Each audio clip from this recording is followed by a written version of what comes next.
anda sedang menonton Print a Porter bersama saya Husna Mustafa. Misi Print a Porter adalah untuk membincangkan pelbagai topik yang menarik berkaitan dengan fashion untuk dijadikan inspirasi kepada gaya fashion anda. Untuk segmen pertama hari ini, kita akan membincangkan mengenai fashion ibu dan anak. Pasti anda tertanya-tanya kan, apakah rupanya fashion ibu dan anak tu? Fashion ibu dan anak, terutamanya ibu dan anak perempuan, kini didapati dalam pelbagai konsep. Di antaranya yang paling popular ialah konsep sedondon ataupun twinning, di mana ibu dan anak memakai baju yang sama dari segi warna, motif dan reka. Sudah menjadi trend di mana pada musim perayaan, ramai yang memilih set pakaian ibu dan anak, terutamanya baju raya seperti baju kurung, kebaya, jubah dan sebagainya. Persamaan yang menarik dalam pakaian antara orang yang paling dekat dan paling disayangi adalah cara yang baik untuk memberitahu tentang hubungan mereka. Selain itu, dengan memakai pakaian yang sama, ianya tentu akan menarik perhatian.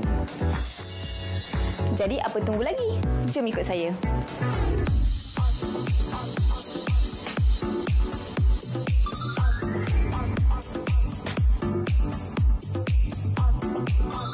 Bersama saya di sini Puan Karimah, seorang perunding imej yang akan membincangkan mengenai fashion ibu dan anak. Apa khabar Puan Karimah? Alhamdulillah baik. Senang sihat? Sihat, Alhamdulillah. Boleh tak Puan Karimah terangkan apakah yang dimaksudkan dengan fashion ibu dan anak? Fashion ibu dan anak. Kata seorang pujangga barat, Oscar Wilde, every woman become their mother.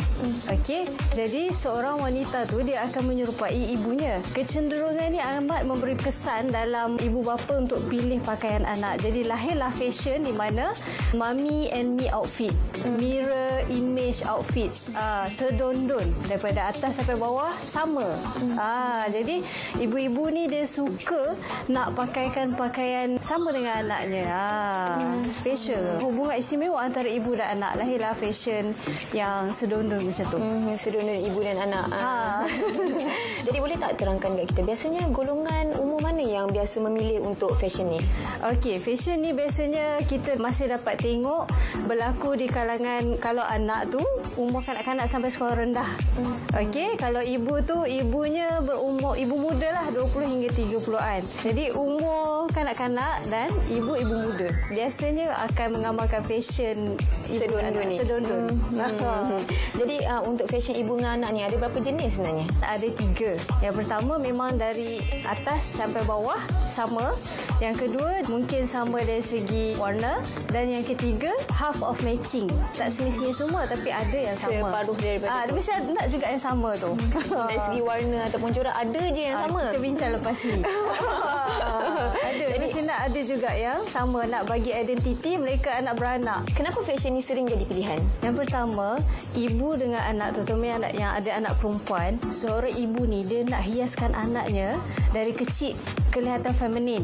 Okey, itu yang pertama. Yang kedua, ibu dan anak ni selalu habiskan masa bersama. Jadi mereka nak bergaya, beli belah pun sama-sama. Jadi pilih baju pun lebih kurang sama, fashion, design. Itulah antara sebab yang menjadi faktor lahirnya fashion sedondon yang dipanggil twinning. Jadi dari segi aksesori pula macam mana? Saya nak sebut bukan saja apa yang dipakai sebagai hiasan tambahan, tapi sebenarnya ada 5. Kami perunding imej akan menyebut aksesori tu 5. Yang pertama dari segi warna. Warna yang dipilih juga adalah sebagai aksesori.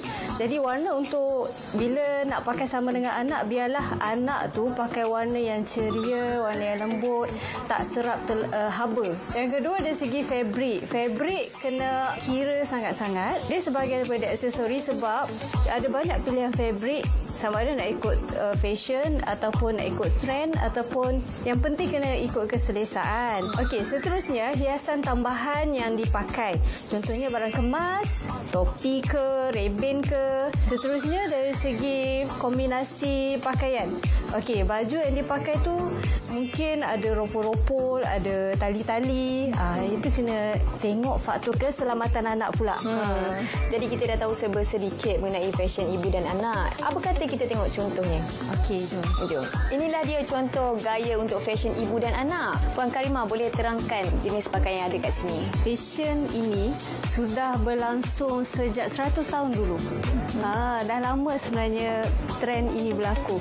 Okey, baik. Ini adalah contoh baju kurung sedondon. Okey, boleh dikatakan memang sepapan dan sekayu lah. Kan, kainnya sama, baju sama. Jadi, rekaan ini selesa untuk anak dan ibu. Dua-dua tak ada masalah dari segi keselesaan. Pemilihan warna begini, ini adalah fashion sedondon dari segi warna. Okey, untuk proses pengecaman dan identiti. Okey, ini warna yang nampak ceria dan gembira lah. Dari segi perincian ni pula, adakah terlalu syarat untuk kanak-kanak? Ini perincian yang bersifat minimal. Dia tidak mengganggu pergerakan, tidak mengganggu sekiranya anak ini nak bergerak aktif, nak bermain, tak ada masalah. Jadi kalau kita boleh tengok kat sini, ada juga perincian dia sama. Dia punya rekaan dia sama dengan ibu dia 100%. Ya, memang 100% sama. Sedondon dari atas sampai bawah. Okey, kain saya suka rekaan kain begini, bentuk A. Okey, ini mudah nak melangkah. Anak ni nak berlari sikit, nak main, jumpa kawan, jumpa sepupu kan. Jadi bagus rekaan begini. Dia sama dan masa yang sama selesa untuk dipakai. Boleh tak Puan Karimah kongsikan kepada penonton semua tips ataupun nasihat untuk fashion ibu dan anak ni? Biasanya ibu saiznya tak bertukar. Okey, untuk anak bila makin dewasa, tahun depan raya pun dah saiz lain. Jadi saya cadangkan ibu-ibu bila pilih baju anak-anak tu pilih saiz yang besar sikit. Okey, lagi satu, jangan terlalu obses dengan fashion sedondon kerana mungkin ada yang fashion ibu nak, bila nak pilih untuk anak harganya sedikit mahal. Jadi itu dah jadi berlaku pembaziran. Anak pun pakai sementara je, tak lama. Mungkin pakai sekali, 2 kali dah tak muat. Okey, jadi ibu-ibu kena ambil faktor lah dari segi saiz dan anak tu sekejap jadi besar. Jadi kita boleh padankan dengan banyak koleksi lain juga. Contohnya macam anak pakai warna jingga, mak pun pakai jingga tapi lain lain gaya pun tak apa. Buat suai padan. Lagi ekonomi begitu. Tengok tu banyak tips dan juga nasihat yang dikongsikan oleh Puan Karimah kita ni. Terima kasih kerana sudi meluangkan masa bersama dengan kami. Sama-sama. InsyaAllah ada rezeki jumpa lagi. InsyaAllah boleh. Baiklah, anda jangan ke mana-mana. Kita akan kembali sebentar lagi.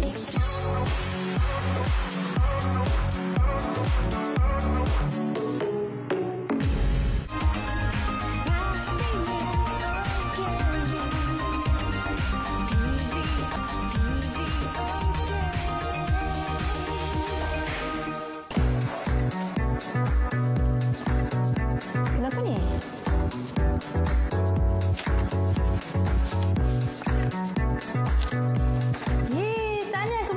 Mustafa, anda adalah Icon Fashion episod ini. Saya Icon Fashion? Okey, jom masuk ke dalam.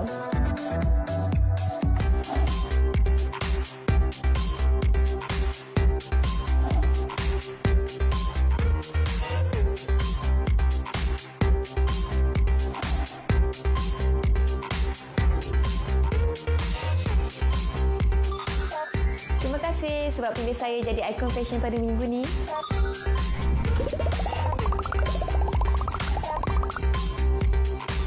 Okey, biasanya untuk harian saya suka pakai macam ni lah.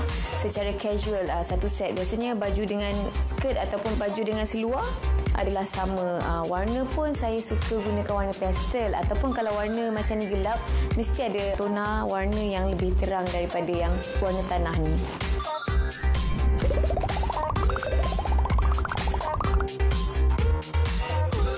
Biasanya saya reka sendiri je. Saya cuma sesuai padan dengan apa yang ada saja kat rumah tu. Saya tak pernah menggunakan khidmat perunding image.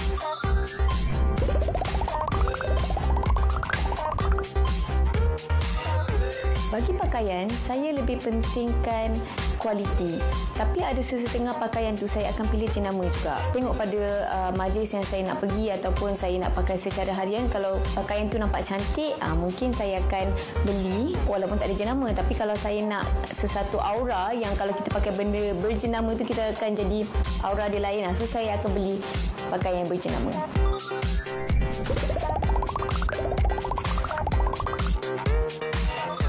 Biasanya hari-hari saya suka pakai bawal. Sebab bawal senang. Yang bentuk petak tu, saya lipat 2 je, saya ikat terus belakang, dah siap. Tapi kalau saya rajin, ikut saya punya perasaan lah, kadang-kadang rajin kan, saya akan pakai shawl yang panjang tu.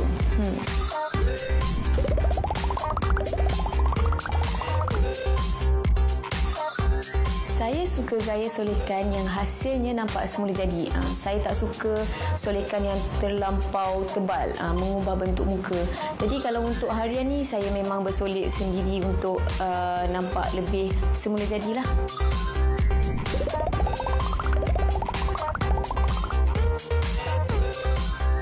Macam yang saya cakap tadi, kalau secara harian saya memang bersolek sendiri. Tapi kalau saya nak pergi ke majlis ataupun saya ada penggambaran, saya mesti menggunakan khidmat jurusolek. Sebab saya ni tak pandai solek, jangan beritahu orang lain.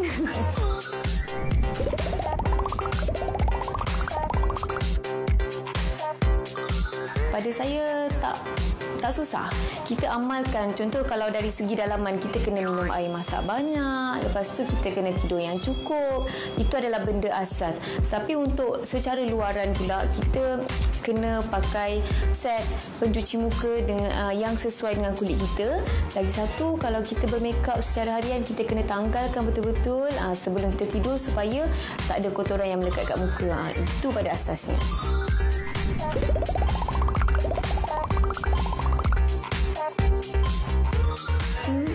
Belanja Okey, kalau berfashion dalam sebulan, saya sebenarnya tak tentu, ikut saya punya perasaan. Kadang-kadang kalau saya jumpa baju cantik, saya terus beli. Tapi kadang-kadang kalau saya rasa macam saya nak pergi membeli belah, mungkin saya akan nak kena bagi jumlah ke. Anggaran dalam 1,000 lebih. Macam tu lah.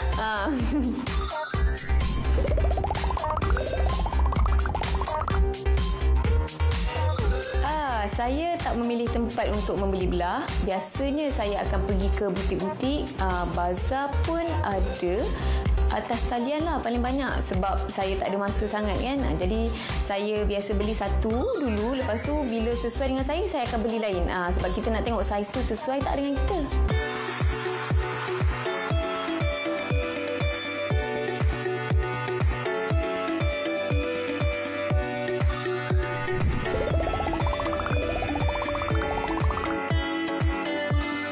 Sekarang ni biasanya saya pakai pakaian ni pergi ke majlis. Untuk majlis yang bukan formal, sebab saya gayakan dengan seluar. Dan juga kalau saya pergi ke majlis, biasanya saya suka pakai pakaian yang satu tona. Kalau boleh tengok, saya pakai pakaian hari ni berwarna coklat cair dan juga seluar pun coklat cair juga. Dan juga saya kenakan tali pinggang berwarna yang sama dan juga tudung lebih kurang. Jadi saya suka gaya saya nampak sebenarnya macam sederhana, tapi dia ada ekstra kat situ. Saya lebihkan kepada gaya dekat tangan ni.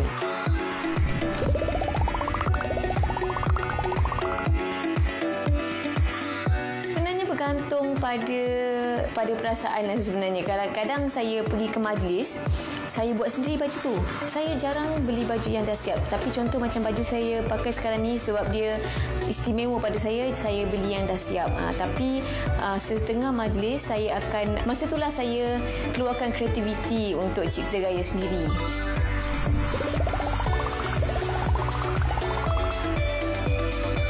Kasut sebenarnya bukan jadi kesukaan saya. Saya pakai kasut yang boleh sesuai dengan semua jenis baju saya. Kadang-kadang kalau baju kita labuh, saya akan pakai kasut tu tinggi dalam 5 atau 6 inci. Dia macam ada satu, orang kata kasut jenis wedges. Jadi saya selesa, tapi dia tak menampakkan kasut saya. Tapi kalau saya punya pakaian tu pendek, contohnya nampak kasut, saya akan pakai kasut yang memang sesuai dengan baju. Kasut saya biasanya tak ada batu-batuan lah. Biasanya kosong je kalau pergi ke majlis.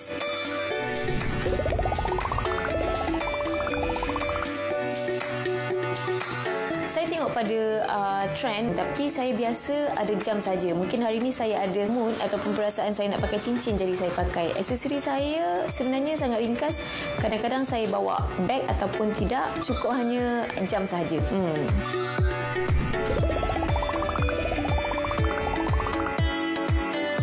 Pada saya Preco Fashion, yang saya suka Nurita Haritz dan juga Rico Rinaldi. Nurita Haritz sebenarnya saya suka sebab dia punya sentuhan pada setiap baju tu sangat halus dan juga dia guna fabric yang sangat selesa.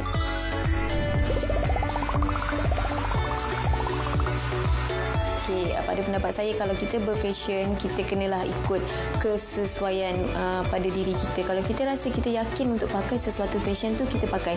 Tapi kalau kita rasa tak selesa, maknanya tak cantik juga di mata orang. Kurang adalah lebih, less is more sebenarnya. Betul. Macam saya, macam apa yang saya pakai sekarang, saya kurangkan bahagian warna tapi saya lebihkan di bahagian gaya. Itulah maksudnya.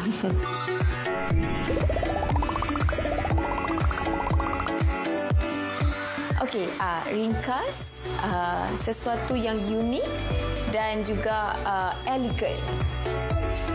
Baiklah, kita akan berehat seketika. Anda semua jangan ke mana-mana. Kita akan kembali sebentar lagi.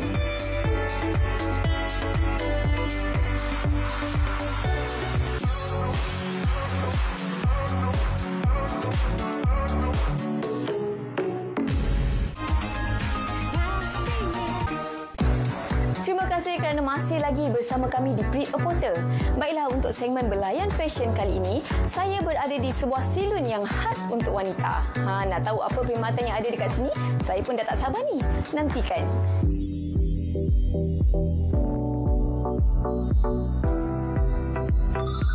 Bersama saya di sini, Cik Irna daripada Beauty Aura Salon. Apa khabar Cik Irna? Alhamdulillah, sihat. Cik Irna boleh terangkan dekat kita tak, apakah perkhidmatan yang ada dekat sini? Kami sediakan segala jenis rawatan bagi kulit kepala dan rambut. Dan sebahagian besarnya kita buat semua jenis perkhidmatan seperti luruskan rambut, selain daripada cuci dan kering. So kita juga ada mewarnakan rambut. Kita juga yang paling penting ada rawatan kepada kulit kepala dan rambut. Jadi apakah kelebihan menjalani rawatan rambut? Okey, rawatan rambut ini dapat mengurangkan masalah asas pada kulit kepala dan rambut seperti masalah keluar momok pada kulit kepala, masalah rambut gugur yang sangat popular pada semua peringkat umur, juga masalah rambut kering dan rosak kerana perkhidmatan daripada penggunaan bahan-bahan kimia yang kita guna pada rambut itu sendiri. Jadi kita dah tahu serba sedikit tentang rawatan rambut. Apa kata kita terus ke demo? Boleh, silakan. Hari ini kita akan buat rawatan kulit kepala dan rambut menggunakan masker khas Beauty Aura Salon, iaitu masker bunga raya bersama dengan minyak anti-stress. Oh, inilah masker yang diceritakan tadi. Okey, ini ya masker bunga raya yang telah dibancuh. Okey, dalamnya mengandungi 16 jenis herba di dalamnya dan dia sangat sesuai untuk merawat kulit kepala dan rambut yang bermasalah. Sebelum kita gunakan masker ini, saya akan mula dengan meletakkan minyak anti-stress kepada kulit kepala. Dia akan memberi perasaan kepada pelanggan kita, kesan sejuk kepada kulit kepala, dan ini dapat dirasakan oleh pelanggan kita. Sekarang kita akan letakkan pula masker bunga raya pada kulit kepala. Okey, yang ini bertujuan untuk merawat kulit kepala yang satu yang kering, yang bermasalah, contoh yang ada keluar momok, rambut gugur dan masalah-masalah lain lah. Lepas ini kita akan biarkan dulu masker ini kering selama 40 minit. Kita biarkan dia dulu, dia dikering secara semula jadi supaya penyerapan kepada kulit kepala berlaku dengan lebih baik. Sekarang dah cukup 40 minit, jadi saya akan cuci rambut dan kita akan ke langkah seterusnya lah. Baik, sekarang kita dah cuci rambut dan sekarang kita akan keringkan pula rambut dengan cara betul-betul kering ya.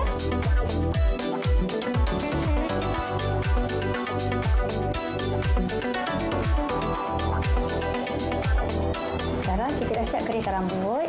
Jadi untuk rawatan terakhir, kita akan sapukan pula minyak anti-stressnya kepada rambut. Tadi kan kita letak pada kulit kepala, sekarang kita akan letak pada rambut. Bukan pada awal dan akhir. Ya, yang ini untuk memberi kesan maksimum kepada rambut. Bahan kimia memang akan mengeringkan rambut dan merosakkan rambut.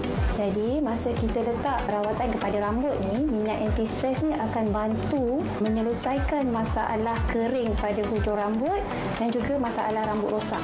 Dah siap dah. Saya tengok cantik rambut Fala, berkilat, sihat.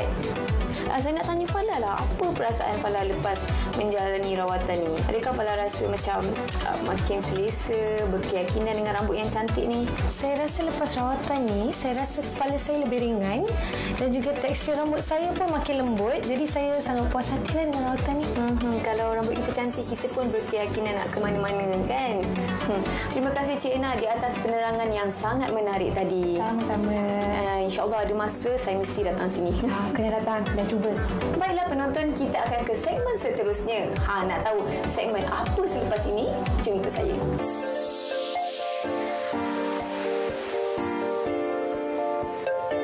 Segmen Fashion kali ini, saya nak kongsikan sesuatu yang istimewa untuk anda semua.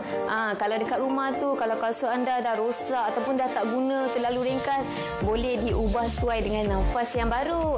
Kita nak jadikan kasut yang lama ni jadi lebih glamour dan tak payah nak buang duit nak beli kasut yang baru, sebab kita boleh jadikan kasut yang sedia ada ni jadi lebih glamour. Apa tunggu lagi? Jom kita mulakan. Tapi sebelum tu, saya nak tunjukkan bahan-bahan yang kita perlu gunakan dulu.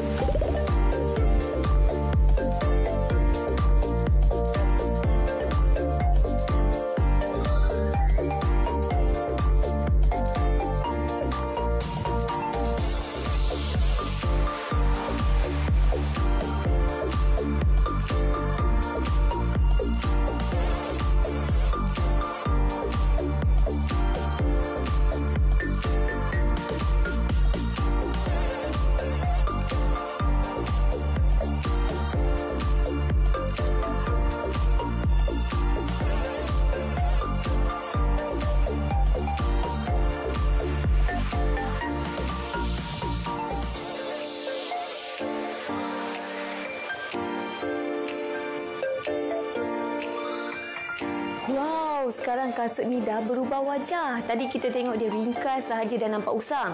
Dan sekarang ni dia jadi lebih glamour.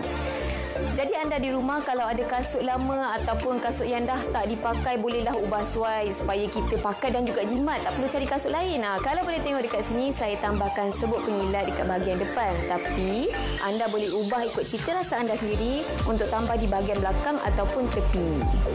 Baiklah, menarikkan perkongsian untuk tip fashion pada hari ini. Kita dah sampai ke penghujung rancangan untuk episod kali ini. Bye!